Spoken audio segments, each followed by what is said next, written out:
including a juvenile Juro spider. Until next time, for the Farm Monitor, I'm Ranger Nick, reminding you, like I always do, that enthusiasm is contagious.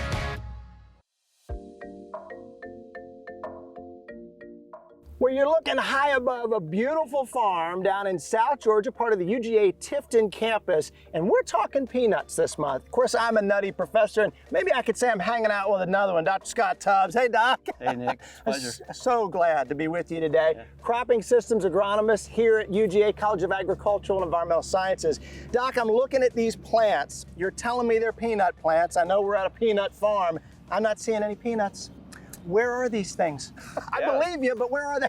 So the cool thing about peanuts is they're actually called by genus and subspecies Arachis hypogea, and that hypogea part means under the earth.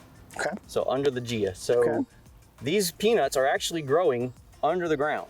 So this is the vegetation. This is the part of the plant that does the photosynthesizing, and the flowering actually occurs above ground. So the peanut flowers first, then sets a peg. The peg reaches down to the ground. Like a root going into the ground? It's kind of like that, yeah. So it reaches to the ground. Once it hits the ground, a pod starts to form and it swells. Once the pod forms and swells, then a kernel forms inside the pod.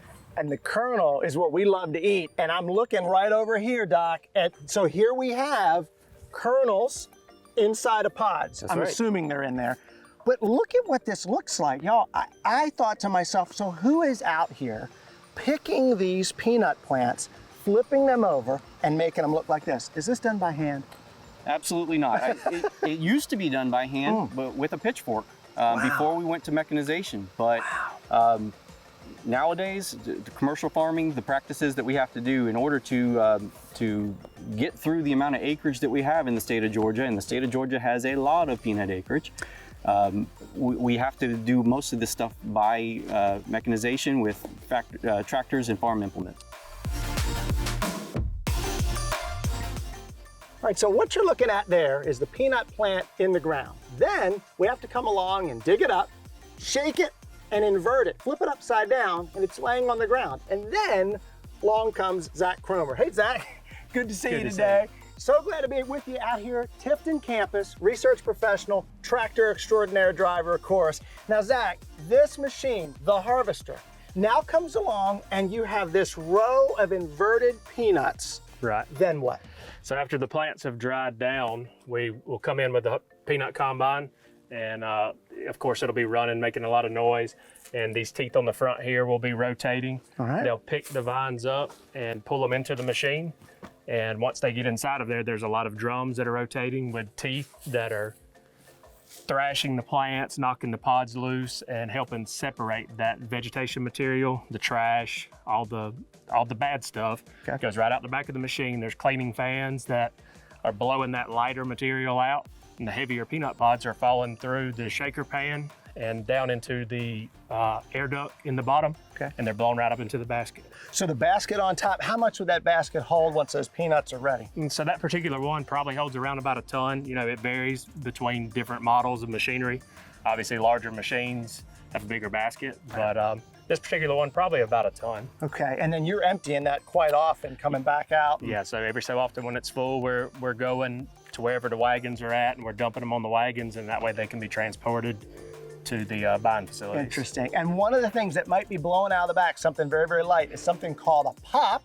Literally, it pops. This is the hull that's empty. No little peanuts inside of there.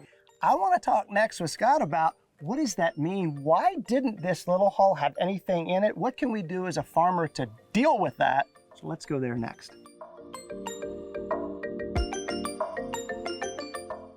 Doc, I'm gonna open this up. This thing, so nothing inside, it's like a magic trick. What little guy? Nothing inside, but it has a particular color, you say, that is interesting to you. That's right. So when we're looking at this is the endocarp layer. The white that you see there is the endocarp layer, and that's because the kernel that didn't form, as you see in this one, the kernel was there, but it never fully formed. And that's a function of it not getting enough calcium, which is what causes that pop to occur. And that calcium not getting into the hull is also a function of water. So the water has to move the calcium into the hull to form the kernel and cause it to mature. Interesting. And when we're talking about maturity, this is what it should look like when we have a fully mature kernel inside. This is a transition. So peanut is an indeterminate crop, so it's going to form kernels over the course of time. And this one has a little bit more white with some brown in it. Okay. And then a more mature peanut has a fully dark brown to black color.